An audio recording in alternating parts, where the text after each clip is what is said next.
은혜 받으실 하나님의 말씀은 빌립보서 2장 12절부터 16절까지 말씀입니다. 빌립보서 2장 12절부터 16절까지 말씀 다 찾으셨으면 제가 봉독하겠습니다. 그러므로 나의 사랑하는 자들아, 너희가 나 있을 때뿐 아니라 더욱 지금 나 없을 때에도 항상 복종하여 두렵고 떨림으로 너희 구원을 이루라. 너희 안에서 행하시는 이는 하나님이시니 자기의 기쁘신 뜻을 위하여 너희로 소원을 두고 행하게 하시나니 모든 일을 원망과 시비가 없이 하라.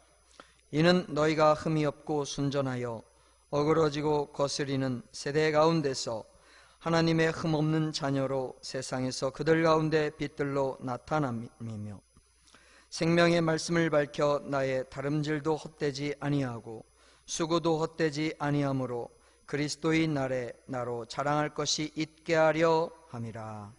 아멘. 자, 연말이 다가오고 있습니다. 왜 이렇게 세월이 빨리 흘러가는지 성경에 말씀하신 대로 신속히 가니 우리가 날아가나이다. 화살처럼 날아가는 세월이라. 한번 가버린 세월 다시는 돌이킬 수가 없는 것인데, 근데 하나님께서는 우리 마음에 소원을 주신다고 말씀하셨습니다. 여기 성경에도 말씀하시기를 하나님께서 우리 안에서 행하시는데 자기의 기쁘신 뜻을 위하여 너희로 소원을 두고 행하게 하시나니, 여기 본문 13절에서 말씀하셨습니다. 우리 마음에 소원을 두고 하나님의 뜻을 행하게 하신다는 것입니다. 시편 21편 2절에서도 말씀하시기를 주님께서 우리에게 소원을 주시고 우리에게 소원을 주셨다고, 그리고 우리의 기도를 들어주셨다고 말씀하고 있습니다. 자, 그렇다면은 우리가 연초에도 우리 마음에 여러 가지 소원들이 있었을 것입니다. 그 가운데서 이루어진 것도 있고 아직 안 이루어진 것도 있고. 자, 그런데요, 우리 마음에 하나님께서 주신 소원인지 아니면은 다른 것인지 우리가 어떻게 알 수가 있겠습니까? 마귀가 준 소원도 있는데요, 요한복음 14장 2절에 보면은 마귀가 가룟 유다의 마음속에 예수를 팔 생각을 넣어 주었다고 했습니다. 예수님을 팔고 싶은 소원이 그 마음속에 생겼다는 거지요. 마귀가 주었다는 것입니다. 그래서 예수님을 팔았어. 십자가에 못 박혀 죽으셨지요. 그것이 가룟 유다에게는 양심의 가책이 되어서 나중에 목매달아 죽었고 창자가 터져 나와서 비참하게 죽었습니다. 하나님께서 주신 소원은 받아들여야지요. 근데 마귀가 넣어준 소원은 물리쳐야지요. 그리고 또 우리 마음속에 내 육신의 소원도 있습니다. 인간적인 소원 여러 가지 있을 수가 있습니다. 이것을 우리가 잘 분별을 해야 된다는 거지요. 분별을 하려면 어떻게 해야 되느냐? 하나님 말씀에 비추어 봐서 말씀에 합당한 것이면 하나님께로부터 온 소원일 가능성이 많은 것입니다. 근데 일단 말씀에 어긋난다 그러면 이건 하나님께로부터 온 것은 절대 아닙니다. 하나님께서 말씀에 어긋난 일을 하도록 그런 소원을 주실 리가 없습니다. 그건 하나님의 뜻이 아닙니다. 우리가 분별을 해야 된다는 것이죠.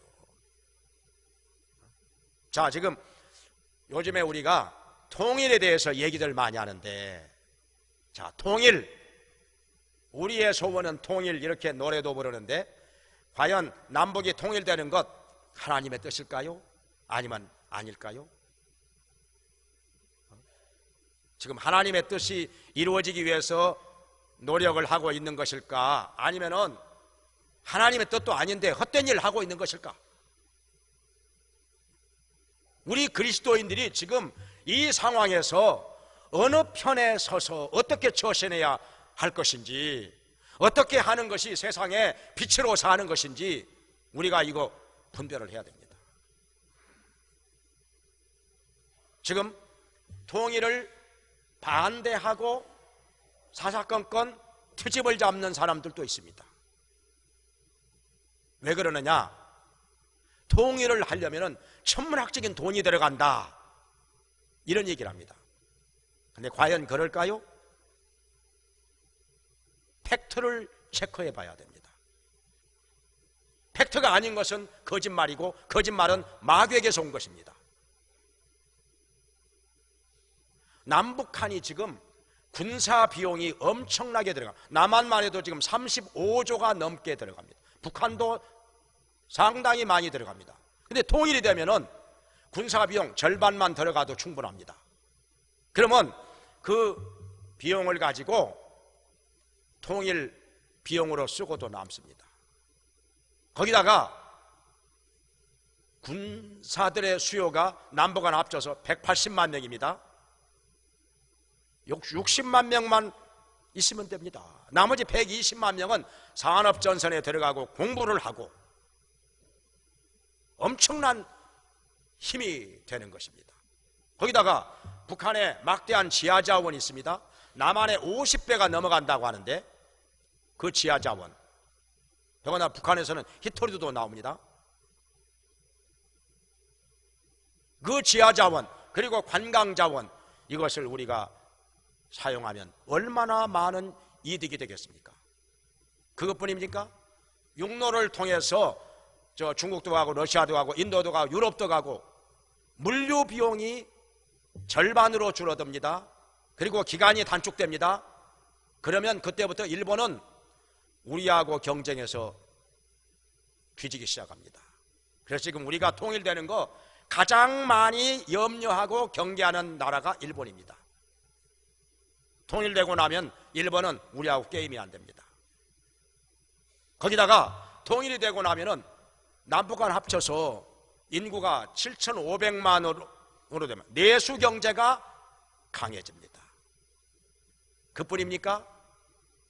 지금요, 우리가 남북이 대치하고 있는 상황에서 재정학적 리스크가 있습니다. 이 경제에서 재정학적 리스크라고 하는데, 북한이 핵 실험하고 미사일 쏘고 그러면요, 외국인 투자자들이 달러 싸들고 떠나버립니다. 우리 경제가 타격을 입습니다. 그런데요, 통일이 되고 나면 그런 재정학적 리스크가 사라집니다. 외국인 투자자들이 마음 놓고 돈보따리 싸들고 와서 투자를 할 것입니다. 우리 경제가 살아납니다. 이런 얘기 하기로 보면 엄청나게 많습니다. 엄청나게 많습니다. 또 하나 얘기하자면, 독일이 통일이 될 때 서독과 동독의 경제 규모가 3대 1이었습니다. 근데 통일했습니다. 그래가지고 잠시 복잡하고 혼란스러운 것은 있었지만은 지금 유럽의 리더 국가가 되었습니다. 우리는 어떻습니까? 남한과 북한 경제 규모가 50대 1입니다. 어디가 더 쉽겠습니까? 우리나라 재정, 남한의 재정 50분의 1만 아꼈으면 북한 사람들 먹여 살리고도 남습니다. 그런데 안 된다는 것입니까? 이렇게 얘기하는 사람들이 있습니다. 전쟁을 해서라도 통일해야 된다. 500만 명 죽더라도 전쟁에서 통일해야 된다. 이렇게 주장하는 사람이 있습니다. 전쟁하면 500만 명만 죽을까요? 20년 전에 미국 국방성에서 시뮬레이션을 했는데 남북전쟁이 나면 1500만 명이 죽는다고 되어 있습니다. 그렇게 해서 통일해야 될까요? 지금은요 1500만이 아닙니다.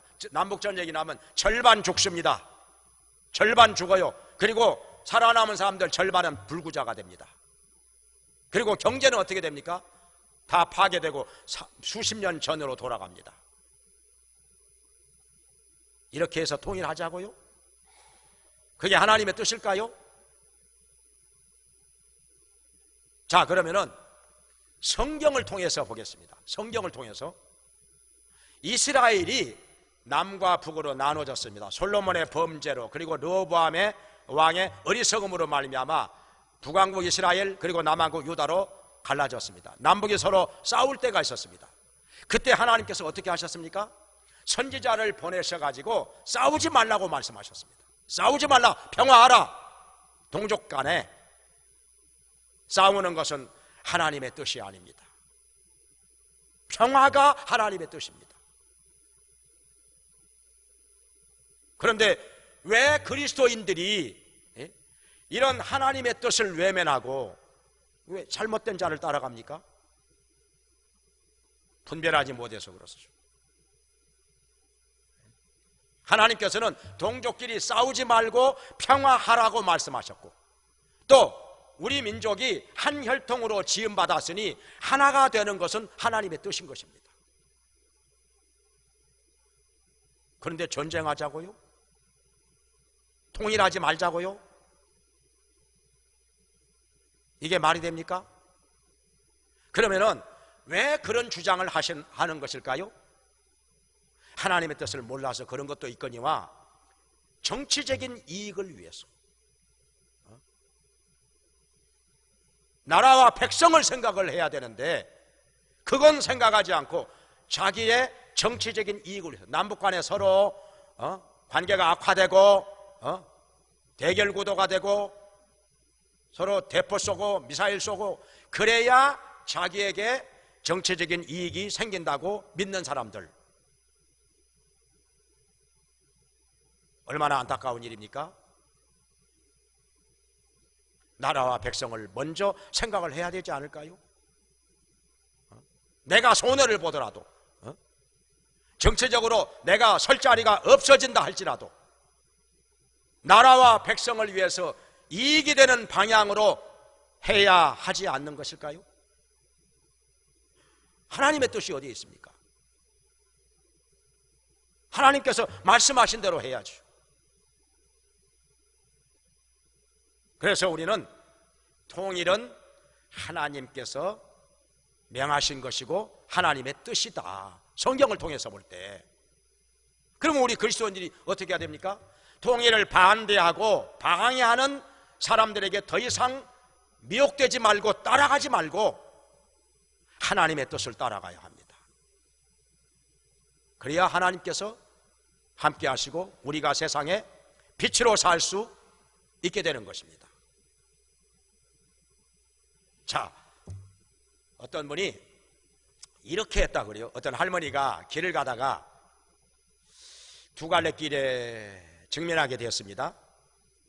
오른쪽으로 가야 되나 왼쪽으로 가야 되나, 그냥 지팡이를 딱 세워놓고 기도를 했습니다. 오른쪽으로 넘어지면 오른쪽으로 가는 것이 주님의 뜻이요, 왼쪽으로 넘어지면 왼쪽으로 가는 것이 주님의 뜻이요, 아멘 하고 지팡이를 세워놨는데 오른쪽으로 넘어져. 근데 할머니는 왼쪽으로 가고 싶었거든요, 사실은. 근데 오른쪽으로 넘어지니까 아니요, 다시 야, 다시 지팡이를 딱 세워놔. 또 오른쪽으로 넘어지네 이것이. 아니요, 다시. 야, 이번에는 왼쪽으로 넘어지네. 역시 이것이 하나님의 뜻이었어. 야, 왼쪽으로 갔다는 거예요. 또 제가 어떤 책에서 재밌는 글을 봤는데요, 뭐가 나오는가 하니 어떤 분이 교회를 떠났어요. 왜 떠났는가 하면은 교회에서 비싼 강대상을 새로 샀습니다.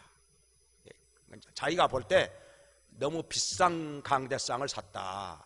그게 마음에 안 들었던 거예요. 마음에 안 들어. 그래서 교회를 떠났어요. 그러면서 하나님의 뜻이다 그래가지고 친구한테도 그 얘기를 했는데, 나중에 교회 벼락이 떨어졌어요.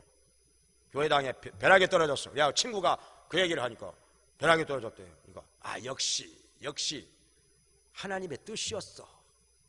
내가 떠난 것이 하나님의 뜻이었어. 그랬더니, 근데 그 친구가 근데 벼락이 강대상하고 반대편에 떨어졌대. 그래?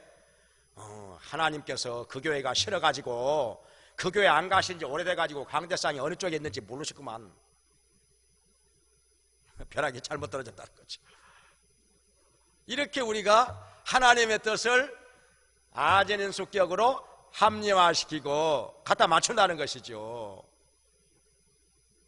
그렇게 해서는 안 되는 것입니다. 우리가 하나님의 뜻을 알려면은 일단 내 마음을 백지 상태로 비우고 그러면서 기도해야 됩니다. 내 마음의 소원을 주시옵소서. 하나님의 뜻을 나타내 주시옵소서. 우리가 기도할 때 하나님께서는 우리 마음에 거룩한 소원, 선한 소원을 주십니다. 그리고 하나님의 뜻을 나타내 보여주십니다. 이렇게 해서 분별을 해야지. 그리고 그걸 말씀에 비추어서 분별을 해야 됩니다. 성경 많이 읽어야지요. 말씀을 많이 알아야지요. 그래야 영적으로 밝아져서 하나님의 뜻이 분별이 되는 것입니다. 이 소원이 말씀에 비추어 볼 때 하나님께서 주신 것인지 아니면 마귀로부터 온 것인지 아니면 내 인간적인 소원인지 이걸 분별을 해야 되는 거 아닙니까?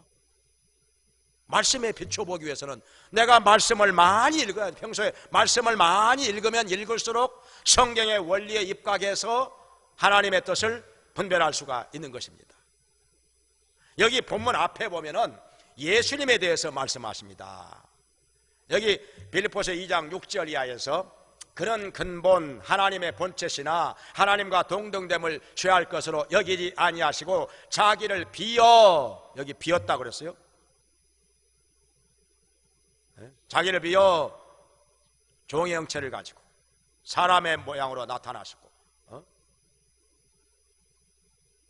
자기를 낮추시되 십자가에 죽기까지 복종하심이라 이렇게 말씀하고 있습니다. 그러니까 예수님께서 십자가에 달려 죽으시는 것 피할 수도 있었습니다. 예루살렘에 안 가시면 됐습니다. 왜냐하면 예수님께서 미리서 아셨기 때문에 인자가 예루살렘에 올라가면은 대제사장들과 서기관들과 장로들에게 붙잡혀서 능욕을 당하고 침뱉음을 당하고 십자가에 달려 죽을 것이요 3일에 살아나리라 이렇게 말씀하셨습니다. 그렇다면 예루살렘에 올라가면 십자가에 죽으실 것을 미리 아셨기 때문에 안 가시면 됐던 것입니다. 죽음을 피할 수도 있었습니다. 그뿐입니까? 예수님께서는 자기를 잡으러 온 사람들을 얼마든지 물리칠 수도 있었습니다. 자, 횃불을 들고 검과 몽치를 든 채 밤에 예수님을 잡으려고 온 사람들을 향해서 예수님 내려라 말씀하시니까 그들이 다 나가 떨어졌습니다. 다 나가 떨어졌어요. 말씀 한마디에 그냥 다 나가 떨어집니다. 그때 예수님 뭐라고 말씀하셨습니까? 내가 12영도 더 되는 천사를 동원해서 너희를 멸할 수 있다는 거 모르느냐? 그래서 12영이라고 하는 것은 한 영이 한 군단, 그러니까 6,000명입니다. 천사 6,000명이 12개니까 72,000이죠. 근데 천사들 72,000명이 동원될 필요가 있을까요? 굳이 그렇게까지 할 필요가 없습니다. 한 명이면 끝납니다. 성경에 보면은 아수리의 대군 18만 5천 명이 히스기야 왕 때 예루살렘 성을 포위했습니다. 히스기야 왕이 이사야 선지자와 함께 하나님께 간절히 기도합니다. 그때 하나님께서 그 기도를 들으시고 천사를 명하셔서 밤사이에 아수리의 대군 18만 5천 명을 다 죽였습니다. 아침에 보니까 모두 시체로 변했습니다. 천사 하나면 끝납니다. 천사 하나면 끝나는 거. 18만 5천 명의 대군이. 자, 모세 때 애굽에서 어떤 일이 났습니까? 모세가 이스라엘 백성들을 애굽에서 끌어내가지고 가나안으로 데려가려고 하는데 애굽의 바로 왕 응하지 않습니다. 말을 안 듣습니다. 마음이 강팍해가지고 아무리 재앙이 이런 재앙 저런 재앙 내려도. 근데 나중에 맨 끝에 하나님께서 천사를 보내셔서 애굽의 모든 집의 장자들을 다 멸하셨습니다. 장자들이 다 죽었어요. 집집마다 조상이 났습니다. 그거요 천사 하나가 다 한 일입니다. 그 넓은 애굽 땅에 하룻밤 사이에 두루두루 다니면서 집집마다 장자들을 다 죽였어요. 천사 한 명이면 끝납니다. 근데 예수님께서 왜 그렇게 죽음을 피하지 않고 예루살렘으로 가서 십자가에 달려 피를 흘리며 그 고통 가운데서 죽으셨을까요? 하나님의 뜻이기 때문에. 그리고 하나님께서 예수님의 마음속에 그런 소원을 이미 주셨기 때문입니다. 그 소원을 주셨기 때문에. 그래서 겟세마네 동산에서 예수님께서 땀을 흘리며 기도하실 때 만일 할 만하시거든 이 잔을 내게서 옮기시옵소서. 그러나 나의 원대로 마옵시고 아버지의 원대로 되기를 원하나이다. 이건 뭐냐면은 예수님께서 하나님의 뜻에 자기를 쳐서 복종시키는 기도를 하신 것입니다. 안 죽으려고 기도한 것이 아니라 십자가에 달려 죽는 것이 하나님의 뜻이기에 그 뜻대로 행하게 해달라고 기도하는 것입니다.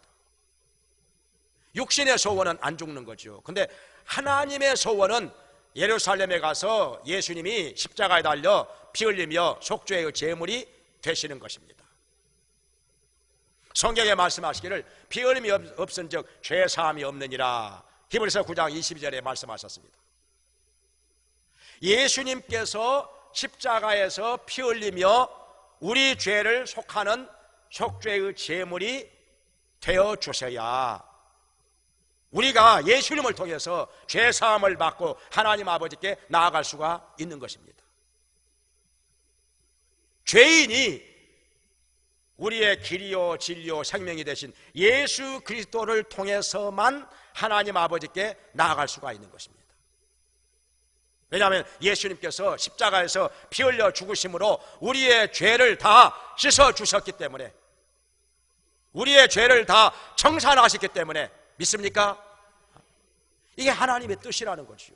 예수님께서는 그거 위해서 이 땅에 육체를 입고 오신 것입니다.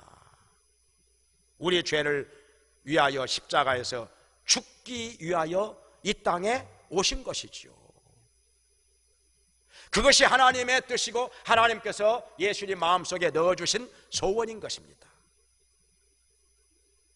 그래서 그렇게 죽으심으로 말미암아 우리 죄가 하나님 앞에서 사함을 받게 되고 우리가 그를 믿어 구원을 받게 되고 영원한 천국 들어가게 된 것입니다. 할렐루야.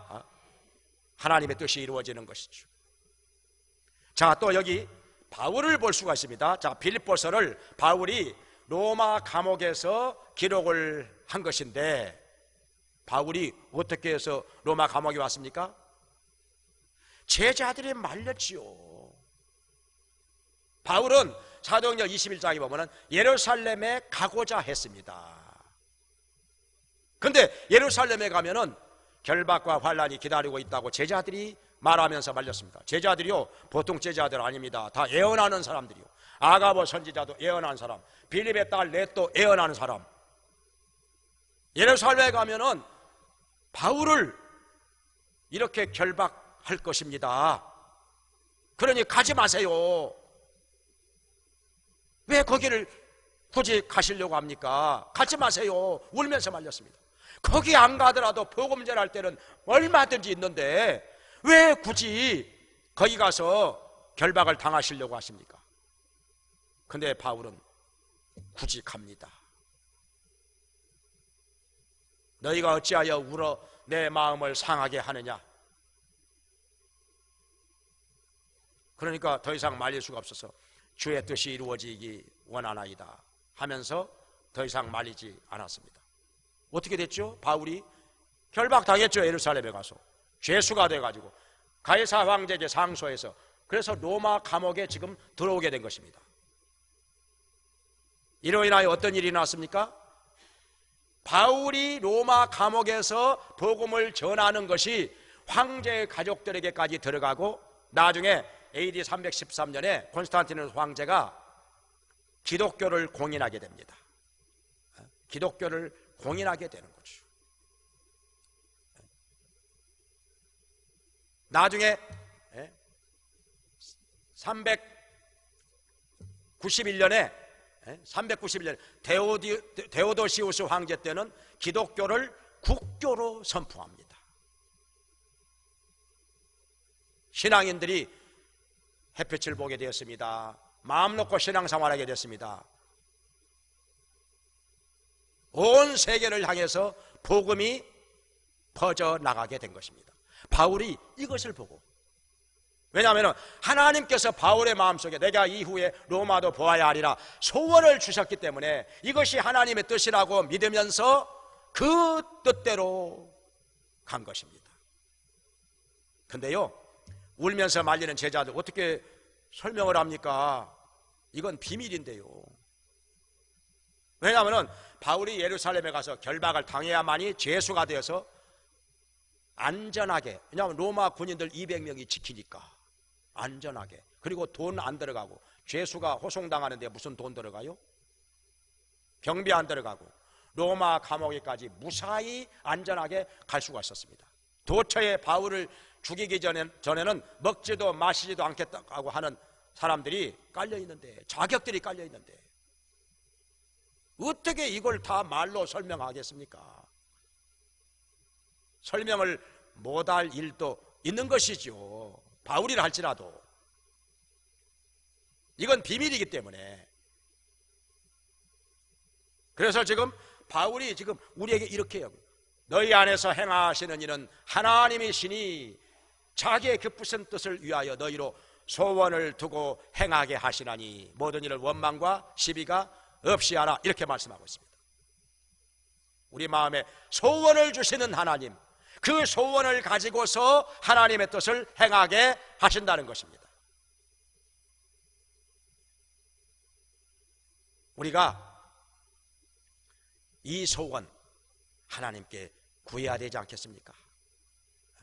그냥 내 인간적인 소원을 가지고 그걸 하나님의 뜻이라고 합리화시키고 그러면요, 우리가 혼란에 빠집니다. 뭐가 뭔지 모르겠다, 이렇게 됩니다. 그래서 우리는 내 마음을 깨끗이 비우고 하나님께 거룩한 소원, 선한 소원 달라고 구해야 할 것입니다. 하나님의 뜻을 나타내 보여달라고 기도해야 될 것입니다. 그렇게 해서 우리가 하나님께서 주시는 소원을 가지고 하나님의 뜻을 행할 때 어떻게 되느냐? 여기 15절 16절에 말씀한 대로 이 세상에서 빛들로 나타난다고. 빛들로 나타내. 우리 믿는 자들이 그렇게 해야 빛으로 사는 것입니다. 어둠을 밝히는 빛으로 사는 것이죠. 하나님의 뜻도 모르고 어둠에서 방황하면은 어떻게 빛이 되겠습니까? 갈팡질팡하면은 어떻게 빛이 되겠습니까? 아니면은 분별을 못 해가지고 어둠의 세력을 따라가면은 어떻게 빛이 되겠습니까? 하나님의 뜻을 깨달아서 하나님 뜻대로 살 때 우리가 세상에서 빛으로 산다는 것입니다. 그리고 또 한 가지는 여기 16절에 있는 말씀, 생명의 말씀을 밝혀. 우리가 빛으로 살 때 우리가 전파하는 생명의 말씀이 밝히 드러난다는 것입니다. 사람들이 귀를 기울이고 받아들인다는 것입니다. 우리가 빛으로 살지 못할 때 세상 사람들은 우리가 전하는 말씀을 받아들이지 않습니다. 외면합니다. 아무리 전도해도 거기에 힘이 없습니다. 그러니 우리가 빛으로 살면서, 이 세상에 빛으로 살면서 생명의 말씀을 밝힐 때 그 말씀이 믿지 않는 자들에게 밝히 드러나게 되는 것입니다. 그리고 또 한 가지, 여기 16절에 말씀하시기를 나에게 그리스도의 날에 나의 자랑거리가 된다. 나의 자랑거리가 된다. 누가요? 바울을 통해서 가르침을 받은 자들이 하나님 뜻대로 살 때, 하나님 말씀대로 살 때 세상에 빛이 되고 바울의 자랑거리가 된다는 것입니다. 누구에게 자랑하겠습니까? 그리스도의 날에 예수님께 자랑하는 것이죠. 예수님, 제가요 이렇게 이 사람들에게 말씀을 가르쳤더니 이 사람들이 잘 깨달아서 말씀대로 살고 하나님 뜻대로 살고 빛으로 살아서 이렇게 지금 함께 주님 앞에 왔습니다. 얼마나 자랑거리 되겠어요. 근데요, 잘못하면 내가요 말씀을 가르치기는 가르쳤는데 그 사람들 다 어디 갔는지 모르겠어요. 몇 명밖에 안 왔습니다. 나는 가르친다고 했는데 그 사람들 다 어디 갔는지 모르겠습니다. 아유, 그러면 얼마나 부끄럽겠어요. 얼마나 창피하고, 뭐라고 말을 하겠습니까? 하나님께서는요, 제가 하나님 앞에 나가서 심판을 받을 때 여러분이 어떻게 사느냐에 따라서 저에게 상을 많이 주실 수도 있고 적게 주실 수도 있을 것입니다. 여러분이 어떻게 하느냐에 따라서. 그래서 바울은 말했습니다. 너희가 나의 상이요, 나의 자랑이요, 나의 멸류관이라, 이렇게 말하고 있습니다. 여러분이 저에게 있어서 상이 된다고 하는 것입니다. 여러분이 말씀대로 살수록, 하나님 뜻대로 살수록. 그래서 여기 12절에 말씀하기를 너희가 나 있을 때뿐 아니라 나 없을 때에도 두렵고 떨림으로 복종하여 너희의 구원을 이루라. 성화의 구원을 이루라는 말씀이죠. 하나님 말씀에 복종함으로, 하나님의 뜻에 복종함으로 구원을 이루라 말씀하신 것입니다. 자, 이렇게 해서 우리 모두 궁극적으로는 하나님 앞에 설 것입니다. 이 세상에서 영원히 사는 사람 아무도 없습니다. 언젠가는 끝날 것입니다. 마지막 날이 올 것입니다. 우리는 나그네 인생입니다. 이 세상도 그 정욕도 다 지나가되 오직 하나님의 뜻을 행하는 이는 영원히 거하느니라 말씀하셨는데, 하나님의 뜻을 따라 행함으로 말미암아 우리는 이 세상의 정욕과 이 세상의 헛된 것을 따라갈 것이 아니라 하나님의 뜻을 분별하여서 우리 마음에 소원을 두고 행하게 하시는 하나님의 뜻을 따라 삶으로 말미암아 하나님 앞에 섰을 때 칭찬받고 영원한 상을 받는 우리가 되기를 주의 이름으로 축원합니다. 기도하겠습니다.